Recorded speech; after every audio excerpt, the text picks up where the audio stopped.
Sí, porque ya son las 17:35, ¿les parece si empezamos? Sí, antes de eso quería decir que voy a intentar ser lo más corto posible para que podamos conversar un poco más de manera un poco más libre también y escuchar también, que es importante, no solo hablar. No sé, voy a intentarlo, pero no sé si puedo porque hace unos entusiasma y no para, pero por lo menos crean que tengo la buena intención de ser lo más sintético posible. Vamos a estar con cronómetro, así que va a sonar.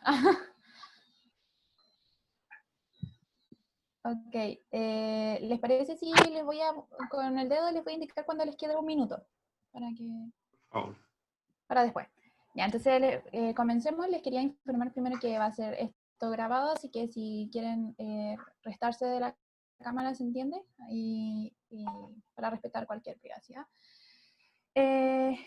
Buenas tardes a todos los asistentes de hoy. Les doy la bienvenida a esta actividad organizada por Ethics, por el Centro de Estudiantes de Ingeniería, CEI, y el Consejo de Estudiantes de Plan Común, COPC.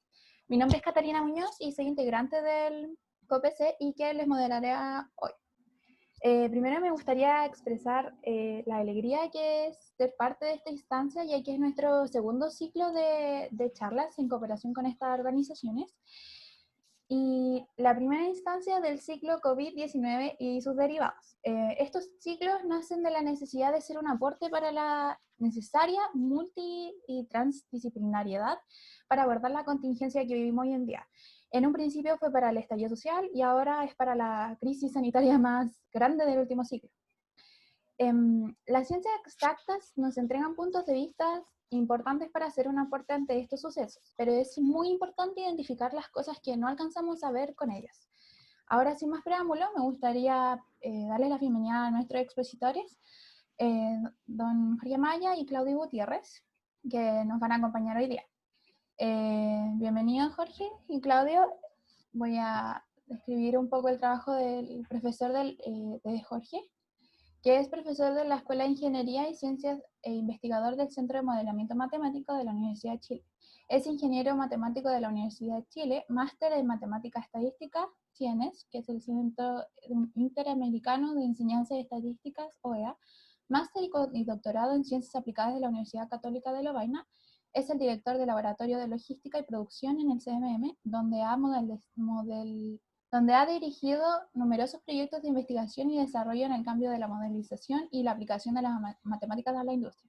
En los últimos años ha liderado numerosos proyectos en aplicaciones de modelamiento matemático a problemas industriales del mundo real, en ámbitos como en la minería, la energía y la programación de la producción, entre otros sectores. Bienvenido.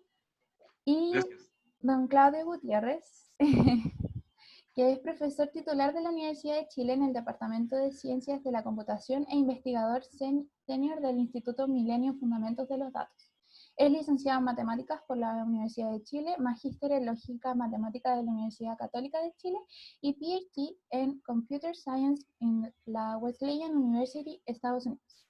Trabaja en el área de bases de datos, lógica y semántica de datos en la web, ha publicado más de un centenar de artículos en el área, ha editado y escrito varios libros y ha recibido diversos reconocimientos internacionales. Ha desarrollado varios proyectos de datos públicos para Chile y actualmente investiga los fundamentos de los datos, datos abiertos, grafos de conocimiento y nuevos lenguajes para consulta para ellos. Muchas gracias por asistir hoy día, Claudio. Bueno, para comenzar, y no demorarnos más, les cuento que la metodología será la siguiente. Primero realizaremos 3 preguntas, con las cuales tendrán 5 minutos cada expositor para responderlas. Vamos a ir una a una. Les recuerdo que esta sesión será grabada y el buen desarrollo de esta se va a hacer bajo las normas de convivencia y de respeto. El público puede realizar preguntas en el chat y nuestros organizadores las leerán y luego las resumirán en 2 grandes preguntas por temas de tiempo, y al final de esta conversación nuestros expositores las responderán, y por lo cual solicitamos que Claudio y Jorge por favor no se concentren en el chat, nosotros no haremos caso. Bueno, dicho esto, que es tentador. Está bien. Sí. En el celular tampoco. Claro. Dicho esto, les hago la primera pregunta. que sería como una pregunta de diagnóstico. ¿Les parece si empezamos con Jorge? Y va a tener 5 minutos. Esta pregunta corresponde a cuáles son los límites que las ingenierías y ciencias exactas tienen en un contexto de pandemia. Tienes 5 minutos y empezamos ahora. Gasto 30 segundos en agradecer la invitación. Qué bueno conversar. Muy buena idea de muchas cosas, y entiendo esto como una conversación abierta y libre, por eso prefiero ser un poco improvisado, digamos, en lo que quiero decir, a pesar de que tengo algunas líneas que pensé que podían ser importantes o útiles para aportar en un debate como este. Primero, le quiero decir que el término ciencia exacta nunca me ha gustado mucho, ¿verdad? Es como que las demás fueran inexactas, y eso me produce alguna incomodidad usarlo. Sin embargo, creo que lo voy a tener que usar de repente, porque pasa mucho eso que uno hace abuso del lenguaje y usa términos que uno no quisiera, pero que a veces no hay otro. Y la gente habla de ciencias duras, ciencias blandas, y todo eso. Me gusta poco ese lenguaje. Pero bueno, y la otra cosa es los límites de las ciencias. No sé si se puede hablar mucho de límites. Yo no quiero hablar de un punto de vista muy magisterial, quiero decir, de conferencial, sino que quiero, y eso me disculparán, es algo muy personal, pero quisiera hablarlo de mi experiencia personal, como estudiante de ingeniería, como académico de ingeniería y de muchos años en la facultad. Es decir, no quiero tanto hablar de lo que se haya hecho, ni se haya publicado, ni de los grandes pensamientos que circulan en el mundo, que todos tratamos de seguir y mantenernos al día. Responden a diferentes culturas, a usos y a historias. Si no, quisiera hacerlo un poquito más personalizado, quizás hablar un poco como yo lo he vivido, más que como yo lo he aprendido. Y la ingeniería es una ciencia basada en otras ciencias, como todas las ciencias. O sea, y no solo la ciencia, se basa en todas las manifestaciones del hombre. Y está sobre los hombros de toda la historia. Uno de los errores comunes del ser humano es creer que la historia comienza con sí mismo y que no se hace nada basado sobre los hombros de otros. Y la verdad es que casi nunca es así. Otra precaución es que hablo desde la carga cultural que yo mismo tengo, no la puedo negar. Una historia también, que viene desde antes de ser profesor de la universidad, siendo alumno, y que tiene que ver con una serie de experiencias superpuestas y secuenciales, algunas, y que no vale la pena meterlo todo, pero eso aporta un poco a lo que uno va conformando el pensamiento, como uno ve el mundo. Y me asombro, y quiero decir de partida, de los milagros que hace la educación y los buenos profesores, que he aprendido que no son los más eruditos, los que más saben, sino que los que tienen mayor aproximación a un mundo diverso y ancho. He aprendido más de algunos profesores que tienen esa característica que de aquellos que saben mucho. La pregunta sobre los límites es un término complejo, tiene un sentido matemático, pero no vamos a tocar ese tema. Tiene un sentido también que la matemática no está lejos de la vida de las personas, así que no está tan lejano. El problema es un término complejo porque uno dice, ¿a quién nos referimos cuando hablamos de la ciencia y el límite de la ciencia? Hablamos de los límites naturales que son inherentes al oficio de la ingeniería, existen, que son de conocimiento, de experiencia, de físico, de hallazgos físicos, o de límites artificiales que son impuestos a veces a la fuerza y otras veces por cobardía. Uno pone límites, en fin, o por debilidades propias del ser humano. Yo no sé muy bien dónde está el límite. Creo que los límites tienen poco que ver con los planes de estudio, con los cursos que les enseñamos a nuestros estudiantes, tienen que ver más bien con cultura institucional, que ha sido construida durante años de historia. Y los límites de nuestra facultad y de la universidad los pone la cultura institucional. ¿Qué somos nosotros? ¿Qué es la Universidad de Chile? Estos días hemos recordado, y yo no lo viví personalmente, digamos, niño nomás, no alcancé a captar la dimensión del caso del Riñihue, cuando se Iñigüe, que es un lago que está más abajo que el Panguipulli, más abajo que el Calafquén, más abajo del Pirihueco, más abajo que, en fin, una zona que conozco. Y desagua en el río San Pedro, y luego en el Callecay, y luego Valdivia. Y el taco que se produjo allí generó que la gente de esos tiempos, los ingenieros, debieron actuar. ¿Y quiénes actuaron? Actuó un presidente que era ingeniero en nuestra facultad, y un jefe un jefe ingeniero que era también ingeniero en nuestra facultad. Y quiero decir, cuando hablamos de límites, esa gente no se puso límites, esa gente se lanzó a hacerlo. No pidió privilegios, ni pidió que le entregaran los mapas de la ciudad, ni de la georreferencia de lo que allí había. No pidieron el grafo del curso de las aguas. Lo hicieron. Y yo creo que el límite a veces lo ponen las mismas personas que no se creen capaces de hacerlo y que se atemorizan ante la magnitud del desafío, o bien se quieren poner aparte para no ser responsables de las consecuencias.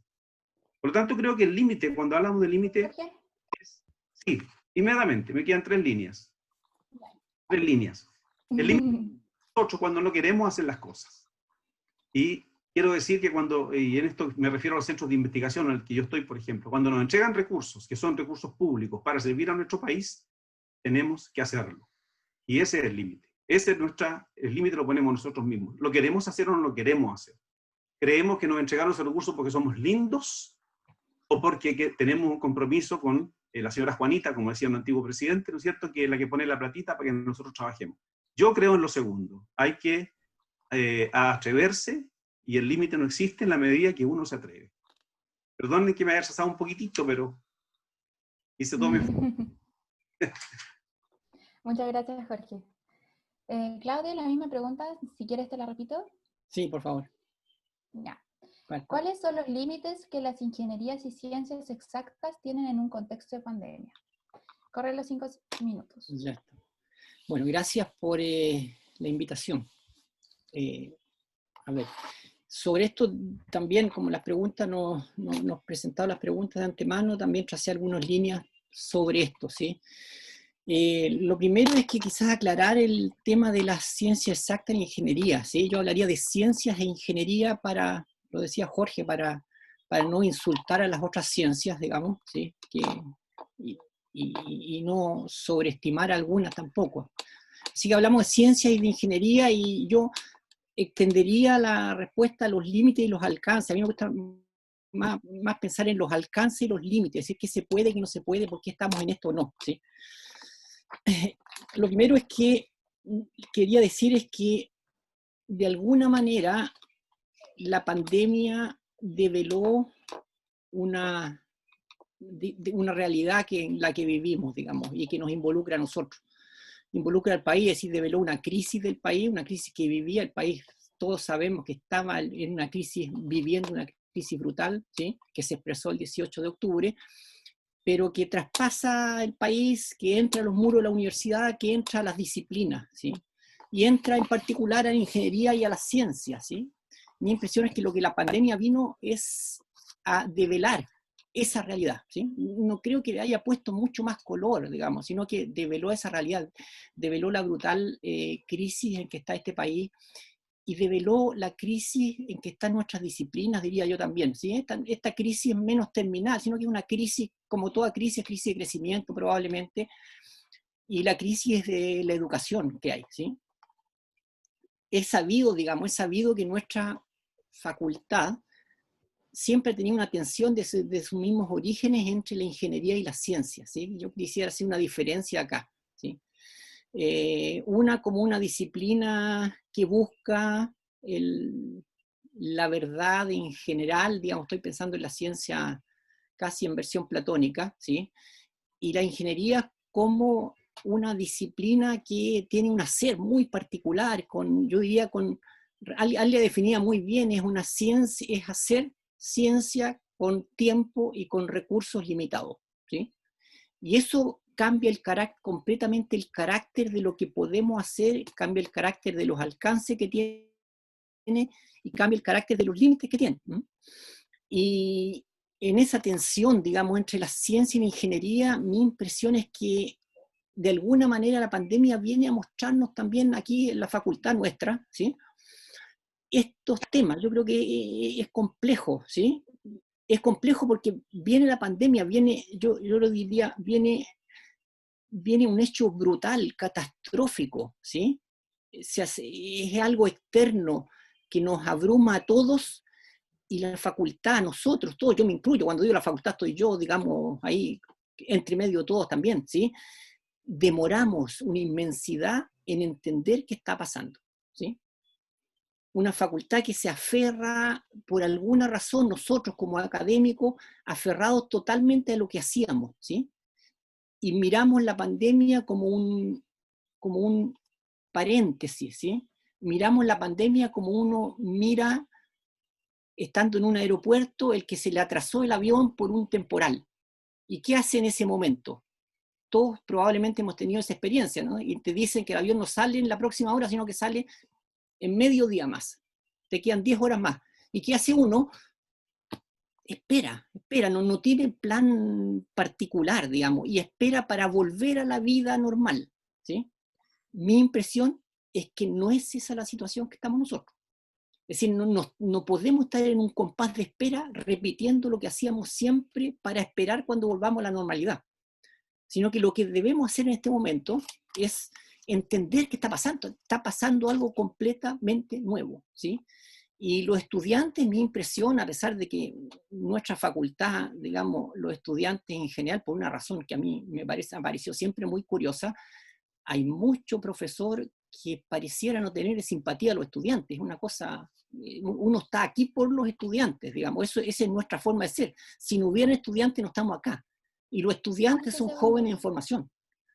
Entonces, esa situación, yo diría, le pone, digamos, el marco a cómo nosotros enfrentamos esta situación de pandemia desde la facultad, desde la ingeniería como tal, ¿sí?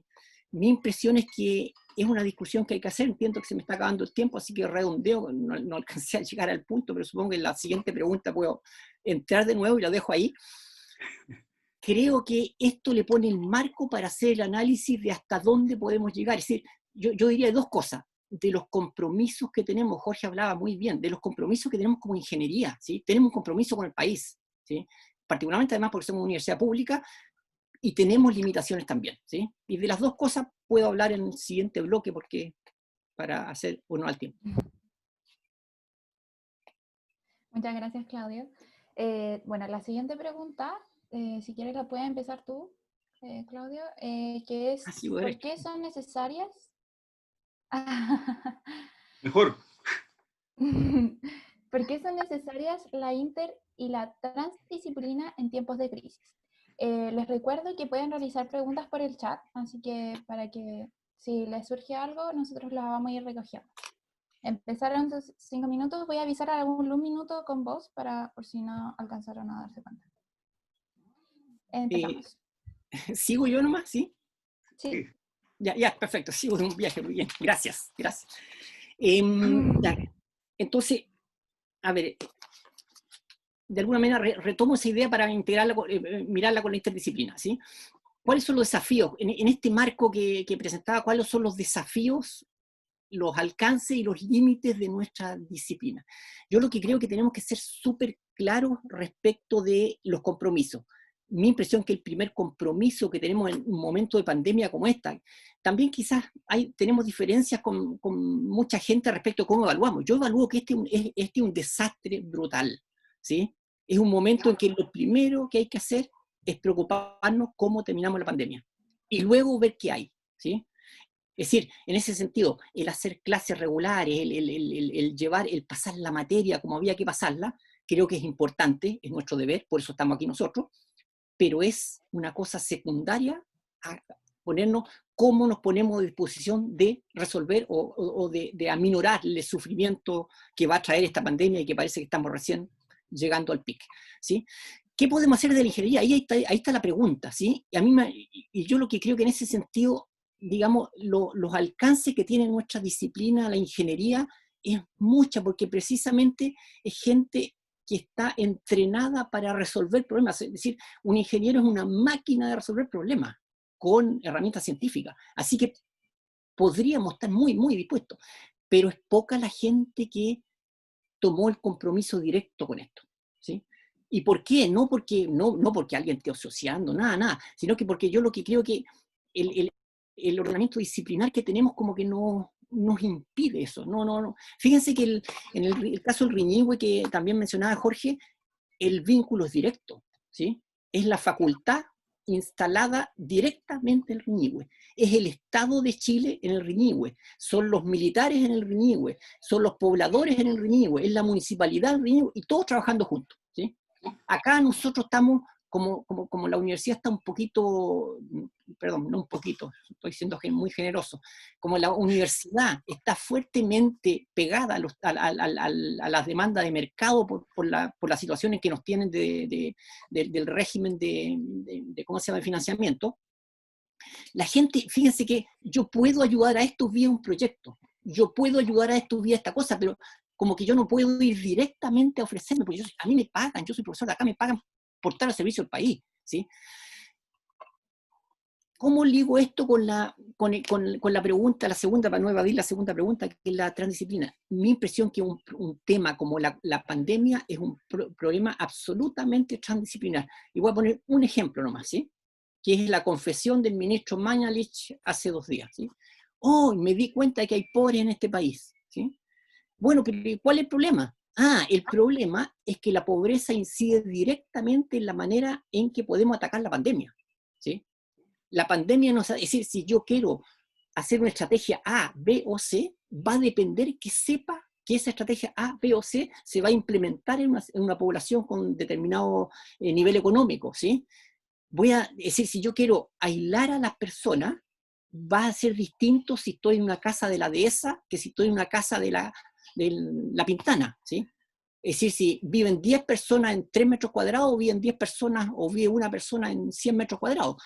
Entonces, fíjense cómo hoy día la ingeniería está completamente enganchada, y esto del principio del siglo XX me da la impresión cuando la ingeniería se mezcla con la gestión, se mezcla con la economía, se mezcla con las personas, y ya la ingeniería deja de ser, y la ingeniería deja de ser la ingeniería, la ingeniería de ciencias exactas que teníamos, digamos, la ingeniería domeico, por decirlo de alguna manera, ¿sí? Y pasa a ser una ingeniería comprometida con otras cosas, ¿sí? Aparecen disciplinas como la ingeniería industrial, ¿sí? Que uno que trabaja en computación siempre los ve como solo industriales, digamos, pero es parte de la ingeniería, es parte de la gestión, ¿sí?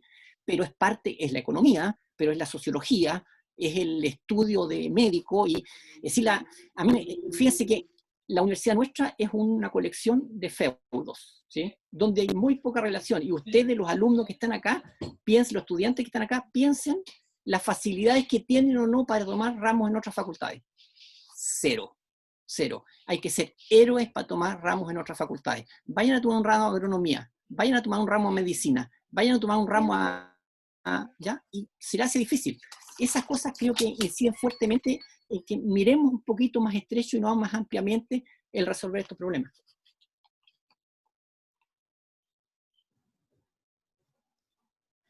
Genial, muchas gracias, Claudio. Jorge, te repito la pregunta, es ¿por qué son necesarias la transdisciplina en tiempos de crisis? Tienes 5 minutos. Perfecto, gracias. Vamos a tratar de ser, otra vez, si uno se escapa y no respeta el tiempo. Mire, voy a ir por un par de, como dije, lo voy a ver desde el punto de vista personal. Yo tengo 2 experiencias personales que quiero decir respecto a la transdisciplina. Lo dijo al final Claudio, cuando hablaba de la dificultad enorme, que es infinita, de tomar cursos transversales en nuestras facultades. Nuestra universidad es una federación de facultades, en realidad. Y por eso yo creo que valoro que exista nuestra propia iniciativa en estudio humanístico en la facultad desde hace mucho tiempo. Quiero referirme a algo que es histórico, pero que es importante decirlo. Cuando yo estudiaba ingeniería, estaba también en otra facultad. En la facultad, no me acuerdo ni cómo se llamaba, pero de artes debió ser, porque estudiaba música. Entonces era alumno de 2 facultades, incluso podía votar en ambas facultades un sistema de control, entonces podía en las elecciones de las fechas votar en ambos lados. No lo hice, pero una vez me di cuenta que me llamaron a votar en ambos lados. Quiero decir con eso que esa experiencia personal de frotarse contra una realidad distinta, con artistas, es muy enriquecedora. Y la otra experiencia, la digo con nombre y apellido. Yo fui alumno de 4 profesores que no olvido y que son esenciales en mi formación personal desde el punto de vista de la formación integral, digámoslo así. Nicanor Parra, profesor de literatura en el momento que yo pude tomar el curso. Severo, exigente, nada de chistoso, contrariamente a lo que la gente cree a veces, nada de chistoso. En lo docente, nada. Pero el otro profesor que también me marcó, Marco García de la Huerta, teoría de la historia, profundo, conocedor del tema, capacidad analítica. Él enseñaba con principios. Al decir con principios me refiero a lo siguiente, con disciplina científica, con método. No era un recuento de hechos históricos del pasado, y la guerra tanto que fue causada por tal y las consecuencias son tales. ¿Se acuerdan eso como lo hacían en el colegio antiguamente? No, enseñaba una disciplina de la historia, Marco García de la Huerta. Ciencia política. Curso de ciencia, estoy diciendo los cursos que yo tomé. Ciencia política. Con Jaime Castillo Velasco. Un intelectual de un tremendo vuelo, que daba miedo escucharlo hablar, aburrido, severísimo también, me hizo leer y comentar por escrito el manifiesto del Partido Comunista, y me puso un 5. Explicaba los conceptos de democracia y dictadura. Bueno, me puso un 5 porque me llamó cuando fui a reclamarle, porque uno siempre se cree como alumno que es un buen alumno y merece más. Y me dijo, no, lo que pasa es que hiciste un buen análisis, me dice, pero lo que pasa es que tú antepusiste tus convicciones ideológicas propias, que son válidas, al análisis científico que tienes que hacer del texto que yo te pasé. Aprendizaje. A los 20 años, por Dios que sirve que alguien le diga eso a uno.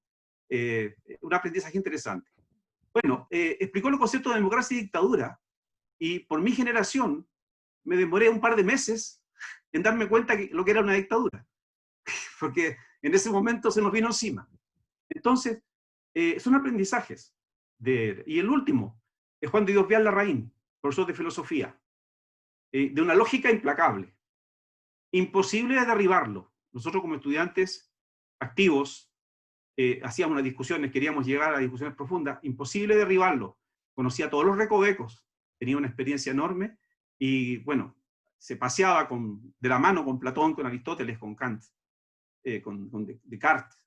Y era un profesor... Un minuto. ¿Por qué cuento estas cosas que son personales? Como dije al comienzo, lo iba a decir así. Porque ahí está el valor de la formación transversal. Es eso. Y son los profesores los que marcan finalmente. Pero es la experiencia de vida, de generar a partir de toda esa discusión, experiencias que después se quedan para siempre. Además, ese curso, ojo, puede ser un caso especial. Tomé esos 4 cursos más los cursos aburridos de inglés, donde le enseñaban a uno a decir tornillo, martillo y cosas de ese estilo, un glosario. Y el curso de inglés, que ese no lo mencioné. Por otras razones no fue un curso que me gustara mucho. Estos otros 4 que nombré fueron, pero 5 cursos al área humanista sin contar idiomas. No todos eran obligatorios, pero al menos, no sé si eran 2 o 3 los obligatorios, pero en fin. Creo que esto tiene un valor tremendo, porque el mundo es transdisciplinario. El mundo es interdisciplinario. La vida es pluridisciplinaria. Y tal como decía Claudio, los problemas que tenemos que atacar en la ingeniería ya no son problemas de cálculo. Hace mucho tiempo que no lo son. Al final quiero, cuando tenga un tiempito, decir mi propia experiencia respecto a proyectos en los cuales yo he participado y he estado obligado a trabajar con gente, por ejemplo, y termino aquí, abogados, y darme cuenta de la lógica que los abogados utilizan, que es lo más parecido a la lógica matemática que he visto. Y ahí uno aprende también, y trabajar con otro tipo de personas. Así que más tarde voy a aprovechar para referirme un poco a este punto de la transdisciplinaria, por el valor que tiene es enorme. Muchas gracias, Jorge. Antes de seguir con la tercera y última pregunta que tenemos preparada, me gustaría pedirles si pudieran sonreír para una foto que va a sacar para las redes sociales. Al que quiera participar está completamente invitado, así que para que pongan sus cámaras. Ahí va a sacarla Mirai, así que ella nos va a avisar. Está preparando para todo para lograr sacar la foto. Ahí sí. Ah, no. Está desmuteada Milla. Ahí sí. que voy a sacar varias porque hay mucha gente. Así que la primera, sonreír.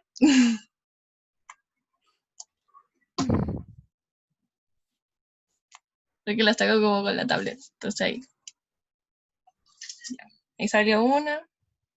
Saco la otra porque tienen que salir todos. Es muy lindos.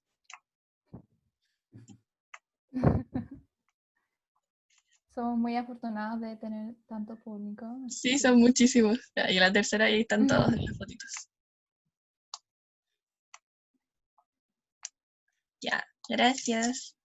Ok, ya, ahora para seguir de esta pequeña interrupción, la última pregunta puede empezar Jorge, si les parece. Es como una pregunta más específica sobre, ¿es suficiente para enfrentar esta crisis? Jorge, tienes... Empiezo yo 5 porque me minutos. pareció que era al revés, pero bueno, da lo mismo. Ya, como tú quieras. Sí, me equivoqué. ¿Empezamos Bueno, por ti? elige Claudio. Como quieras tú, si quieres parto yo, no hay problema. Ya, pues sigue nomás para que vamos matizando. Ya, perfecto. Bueno. A ver, entonces la pregunta es sobre si la formación nuestra es eficiente frente a la pandemia o algo así era la pregunta, ¿no es cierto? Frente a Si la tenemos crisis. una formación buena Claro. o no, si nuestra formación era adecuada para enfrentar la pandemia. No, ¿sí? Así determinante. Creo que la pandemia ha mostrado que de alguna manera, y esto no ocurre solo para nuestra facultad, ¿eh? Yo creo que esto es general, por lo menos de la Universidad de Chile, mi impresión es que es más genérico que eso todavía. Pero creo que la pandemia ha mostrado que de alguna manera la formación universitaria que estamos recibiendo es bastante teórica comparado con los temas prácticos que hay que, ¿sí? En la Escuela de Ingeniería este ha sido siempre un tema desde siempre, digamos, ¿sí? El balance entre lo práctico y lo teórico, y tenemos una discusión no sé, es una discusión repetitiva, digamos, que no sé hasta cuándo se va respecto de cuánta parte teórica y cuánta práctica tenemos que formar. Yo lo que creo que en la Escuela de Ingeniería nuestra tenemos este sino de tener las ciencias al lado, ¿sí? Que tiene la ventaja de tener ciencias al lado, pero tiene la desventaja de repente muchos ingenieros pensar que son científicos, ¿sí? Entonces, mi impresión es que, a ver, los ingenieros debieran, para mi gusto, lo digo por los ingenieros nuestros, digamos, de mi disciplina, tener las manos mucho más en los temas prácticos, ¿sí? ¿Sí? Les pongo el ejemplo de la carrera de computación, donde todo el departamento está de acuerdo en que los 2 primeros años son un exceso para abordar los temas que una persona proficiente en computación hoy día, y no estoy hablando en computación práctica nomás, en los fundamentos de la computación debiera tener, ¿de acuerdo? Entonces, ¿cómo logramos que desde el principio uno esté metido con los problemas reales, ¿sí? Que no esté, digamos, metido en la sala de clases solamente, ¿sí? Yo me imagino una formación donde uno va, cada semestre tiene una formación en la industria o en un proyecto concreto de computación, en el caso de nosotros, supongo que los geólogos parece que lo hacen porque pasean bastante por ahí dando vueltas en los cerros, digamos, pero esa parte y esa integración, y aquí vuelvo al punto anterior, esa formación integral donde uno pudiera estar enganchado con los médicos, creo que nos falta. Piensen los estudiantes y pensemos mucho académicos que de repente nos hacemos una pregunta de cómo contribuimos más. Este es un desastre nacional, ¿cómo contribuimos más? ¿Sí? Y uno de repente tiene que hacer un esfuerzo para salir de su disciplina a mirar qué está pasando, cuando eso debiera haber estado muy, ¿cómo se llama? Muy aceitado, ¿sí? Y eso debiera haber sido parte de la formación. Uno debiera haber estado en conexión con esto. Si yo hubiera estado en conexión estrecha, yo estoy en un magíster de informática médica ya, pero no tengo la conexión estrecha con la gente de medicina para decir, perfecto, esto es lo que va a pasar, ¿sí? Esto es lo que yo puedo hacer, esto no me va a sacar esencialmente lo que hago, esto es lo que de alguna manera hago, digamos. Y en ese sentido creo que la pandemia develó que nuestra formación merece un poquito más que un enchulamiento, ¿sí? Hay que repensarla. Muchas gracias. Nos queda tiempo, así que vamos a ir con Jorge. Te repito la pregunta. ¿Nuestra formación es suficiente frente a la crisis? Tienes 5 minutos. Bueno, nunca es suficiente. Siempre uno piensa que puede ser mejor. Yo creo que técnicamente nuestra facultad tiene un gran potencial, un gran nivel, técnicamente. Yo lo que echo de menos un poco es una mayor y mejor inserción en la vida de la sociedad. Y eso tiene que ver con lo que hemos estado hablando ahora, digamos, con cómo integramos las otras áreas del saber y las otras formas de ver el mundo también, incluso a nivel ideológico. Cómo hacemos que realmente sea diverso y que lo diverso sea útil. Y que la diversidad no sea solo un concepto o un eslogan, que sea también un instrumento que nos permita vivir de otra manera y abordar la vida de otra manera. Como decía Claudio, la pandemia ha sido un aprendizaje. ¿Por qué razón? Hay que ser transdisciplinario. Cuando esto queda parcelado, como ha estado, es impedible. Yo me imagino a Mañalich mirando la pasarela por donde pasan los modelos, y por supuesto seducido porque esos modelos seducen. A eso están hechos, digamos, hay una visión estilizada de la realidad. Entonces, ¿por qué hay que incorporar otros elementos? Aprovecho a hacer un poco de autopublicidad, y Claudia, que está aquí, sabe de lo que voy a hablar. Estamos presentando un proyecto justamente con Claudia y otras personas, interdisciplinario, para estudiar lo que se llama el comportamiento social en relación a una época de crisis. ¿Cuáles son las componentes sociales que hay que incorporar en los modelos con los que uno trabaja? Y créanme que se puede matematizar incluso aquello. Si están los datos bien, si se puede encontrar una forma cuantitativa, representar actitudes, se puede. Estamos en eso. Entonces es un ejemplo de vivir la interdisciplinaridad y afrontarla desde Bochef. En ese tema, claro, también estamos con la FACSO, Facultad de Ciencias Sociales, y gente de medicina. Entonces, creo que técnicamente estamos bien, pero falta algo de integración, porque como dije antes, esta es una universidad que está parcelada. Experiencias personales, me ha tocado trabajar en la minería, en el Campamento Salvador hace años atrás, dirigiendo un proyecto que era una transición óptima para el cierre de la mina El Salvador, cierre de la mina, con 12.000 personas viviendo ahí que trabajan para la mina. Y no se cerró, bueno, porque subió el precio del cobre. Pero, quiero decir, estudiamos la planificación urbana, la forma de dar los servicios médicos, planificación de escuelas, y todo con modelo matemático. Y pudimos hacer un aporte. Afortunadamente no se cerró, como digo, porque el precio subió. Lo personal, me ha tocado trabajar con asignación de turnos de trabajo, y que tiene que ver con leyes laborales, tiene que ver con justicia, tiene que ver con equidad. Y por cierto que es muy bueno trabajar allí con el sociólogo a cargo, con el psicólogo a cargo, con el jefe personal, con el abogado, y no solo con los matemáticos y los que hacen la ciencia de la computación. Y hemos hecho instrumentos y están funcionando, y lo están usando en una empresa minera. Hoy en la mañana discutía eso yo con mi ayudante, que estamos separados trabajando. Entonces, yo creo que es súper importante cuando uno puede meter la interdisciplinaridad en los trabajos de Bochef, pero de manera real. Hace años atrás, junto con Jaime Ortega, colega mío del departamento, trabajamos el problema del H1N1, la expansión. Y ahí pusimos por primera vez una variable cualitativa que tenía que ver con el pánico y el temor. Y lo correlacionamos con la información que salía en los diarios, porque las redes sociales en ese tiempo hace unos 8 años, no eran tan fuertes como ahora. Y lo mayor venía por la televisión y los diarios. Y había una correlación casi perfecta, que la infodemia era un predictor extraordinario de la epidemia biológica. La información tenía curvas que hacían un predictor a 4 días plazo del nivel de contagio. Les doy estos ejemplos, también podría dar otros, y perdone que sea autorreferente, pero creo que hay que decir, como dije al comienzo, hablar desde uno mismo. Modelos de optimización para localización de escuelas, que tiene un impacto en la vida de los niños, en la calidad de vida, en la seguridad de los niños, en la seguridad de la familia, impacto en el transporte, o sea, en el medio ambiente también. Porque si las escuelas están cerca y son buenas, los niños no tienen que cruzar todo Santiago. Si ustedes vieran el mapa de los cruces de los niños para ir a la escuela, se impresionarían. De Puente Alto todos los días salen 10.000 niños que van a clase a la Florida, o deberían, en este momento no lo hacen. 10.000 niños que van de una comuna para otra. Eso no tiene racionalidad. Allí tenemos que poner racionalidad. Por eso yo creo que la matemática puede estar mucho más cerca de la gente y la ciencia, más cerca de las personas de lo que uno cree. Termino con un concepto nomás que todos me van a entender.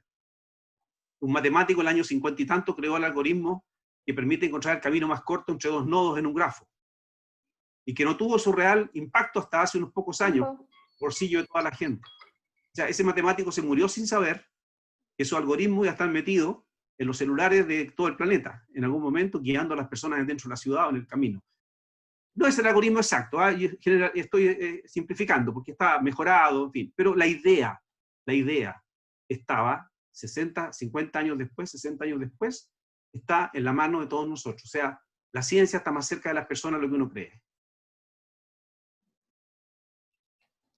Muchas gracias.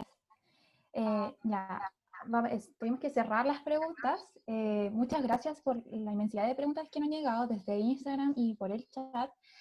De estas rescatamos 3 y para una próxima instancia quizás podamos encontrar otra metodología para poder responderlas todas, que están todas muy interesantes. Ya, les voy a leer las 2 preguntas de corrido y van a tener 4 minutos para contestarlas cada uno. ¿Alguno quiere partir? Como para que esté más atento y después pueda repetírsela al otro. O el primero responde nomás. ¿Ya? Me parece. El que se sienta más impulsado. Ya. Pregunta 1. Desde su experiencia, ¿qué dinámicas se deben dar para tener un equipo realmente transdisciplinar y no un conjunto de personas que aportan desde distintas disciplinas pero con baja interacción entre ellas? Pregunta 2. Dado que se trata de un cambio, un colapso, no una crisis temporaria, ¿no tiene más sentido hablar de poner la prioridad en buscar un equilibrio que de resolver la pandemia? Y agregamos como una subyacente a esta que es, ¿será necesario resignificar la transdisciplinariedad y o interdisciplinariedad por apertura del saber y convergencia de los métodos? ¿Alguno? ¿Puedes repetir la última? ¿Desde la pregunta 2 o el subyacente? Solo la última. Ya. ¿Será necesario resignificar la transdisciplinariedad y o interdisciplinariedad por apertura del saber y convergencia de los métodos? ¿Alguno quiere partir? Tiene 4 minutos. No sé, Claudia, te cedo tal vez de decir algo. A ver, yo parto. Es decir, las 3 preguntas ya se me olvidó la primera, ese es el problema. Es decir, fue mucha información. Parto por la última, ¿sí? Soy un convencido que hay que resignificar, como se dice la pregunta, o reentender el asunto de la transdisciplinariedad. No se trata de juntar personas, quizás con esto respondo la segunda creo también. Creo que no se trata de juntar personas en proyectos. No funciona. Tienes que trabajar en conjunto, empaparte en conjunto con métodos, con ideas, con formas de ser, con espíritu de las otras disciplinas. Y en eso consiste, para mi gusto, la transdisciplinaridad que marca un antes y un después, ¿sí? Una cosa es que yo vaya y haga un proyecto de medicina, otra cosa es que vaya y haga un proyecto con mi amigo filósofo allá, otra cosa es que vaya y haga un proyecto con la gente de agronomía. Otra cosa distinta es que yo me forme, ojalá, en un mismo espacio con ellos, porque voy a entender otras cosas. Creo que una debilidad que tenemos, desgraciadamente, porque aquí hay un tema geográfico, tiene el aspecto negativo de estar sola, tiene muchos aspectos positivos probablemente, pero un aspecto negativo es que se forma una retroalimentación, ¿cómo se llama? Negativa en ese sentido, ¿sí? No solo en creerse los mejores, en creer que nuestras disciplinas resuelven todos los problemas, en despreciar a las otras, disciplinas, sino que en no convivir con las otras gente. Creo que es fundamental. Creo que es fundamental entender no solo las otras disciplinas, sino que otros saberes que hay hoy día. Y aquí creo que, y voy a destacar acá, y celebro que haya un programa de pueblos originarios, de pueblos indígenas en la facultad, ¿sí? Hay otros saberes, como los saberes de los pueblos originarios, que tienen, es decir, no es folclore, es parte de lo que nosotros debiéramos hacer. Es gente que vivió acá y que entendió hasta los tuétanos qué significa vivir en estas tierras y en esta geografía desde hace mucho tiempo. ¿Cómo aprendemos eso? No lo vamos a aprender en una lección de mire esto, no. Vamos a aprender conviviendo con ellos. Entonces, de esa manera creo que necesitamos, digamos, y es una faceta de nuestra formación que yo creo que es negativa, ¿sí? Debiéramos tener convivencia con otras personas. No se trata que yo ahora haga un curso de sociología en Bochef, que haga un curso de ética en Bochef. No, hay que vivir éticamente. Hay que convivir con la gente que hace sociología, porque son formas distintas de entender el mundo y necesitamos una forma unificada de entender estos problemas. Ya ahí quedo yo. Si me quedo un minutito después para otra pregunta. Si puedo agregar algo también. No voy a repetir lo que dijo Claudio porque básicamente me representa 100% esa visión de lo que, como él respondió dos de las tres preguntas, básicamente. A mí me preocupa algo en la facultad, en la sociedad chilena de hace muchos años, por lo demás, unos 20 años más que eso da vueltas. Quizás después de la vuelta a la democracia, lo cual es una paradoja. Chile se convirtió en un país de vendedores. Es decir, aquí se alaba al que vende, el que vende más, el que se vende mejor. Eso a mí me incomoda permanentemente, no ver otras dimensiones. Y a veces nuestra facultad tiene también ese pecado. El otro que me preocupa en la facultad es que aunque hacemos esfuerzos transdisciplinarios, interdisciplinarios, en realidad casi siempre son unirse para proyectos, que es verdad. Pero es un esfuerzo que hay que valorar, pero no es eso, es más profundo que aquello, yo creo también. Y finalmente, el tema de... Hubo una pregunta en el medio que no sé si me entendí bien, de respecto a la pandemia, si es mejor buscar un equilibrio más que encontrar una cura al problema de golpe y porrazo. Me parece entender así la pregunta. Efectivamente, yo creo que esa es la visión correcta. Lo que hay que hacer es buscar un equilibrio, buscar una situación que sea manejable desde el punto de vista de la gestión de la salud pública. Y en ese sentido, se requiere una visión más integral. Lo que ha faltado aquí es una visión más integral. Doy el ejemplo de Nueva York. En Nueva York explotó la cosa del coronavirus, pero es que en la cultura neoyorquina, el confinamiento y la libertad personal son cuestiones que chocan. Entonces uno dice, hay que interculturalizar las decisiones. No es la misma decisión en Finlandia que en Chile, y no es la misma en Singapur, ni la misma en Sudáfrica. Son culturas distintas, modos de ver la vida distintos, hay aproximaciones distintas de todo punto de vista, ético-moral incluso. Entonces, yo creo que el problema es complejo por eso, porque es global, y no se puede resolver en un solo lugar, y de la misma manera, se va a tener que resolver con soluciones adaptadas probablemente a cada cultura.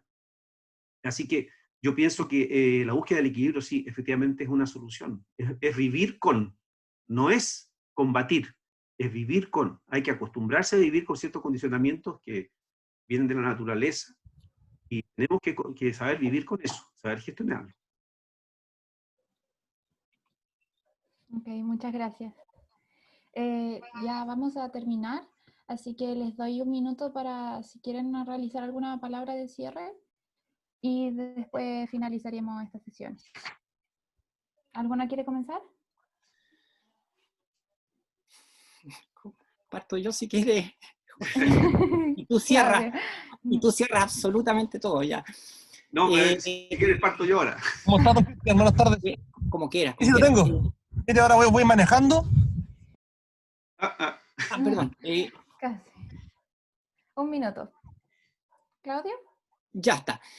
A ver, este minuto lo aprovecho a propósito, estamos hablando de pandemia, estamos hablando en esta situación, ¿sí? Yo lo que quiero aquí es llamar la atención de todos los que estamos acá sobre la situación de nuestra comunidad, ¿sí? La situación en que pudieran estar estudiantes, funcionarios o profesores, familias de ellos en esta situación. Creo que es muy, muy, muy relevante que volquemos muchos esfuerzos a tomar estas situaciones, ¿sí? A relevar estas situaciones. Nosotros como profesores a involucrarnos en los cursos no solo en términos de materia, sino que en términos de cómo apoyamos, cómo ayudamos de todas las maneras posibles a sobrellevar la pandemia, ¿sí? Recuerden que La pandemia empieza como bicho biológico, pero sigue y va a ser brutal el segundo semestre como asunto económico, como asunto de vida social. Y debiéramos preocuparnos de eso. Tiempo. Sí, Perfecto. yo creo que la pandemia está dejando muchas enseñanzas para bien y para mal. Hay que aprovecharlo. Efectivamente vienen tiempos difíciles y pueden venir otros tiempos difíciles por otras crisis también.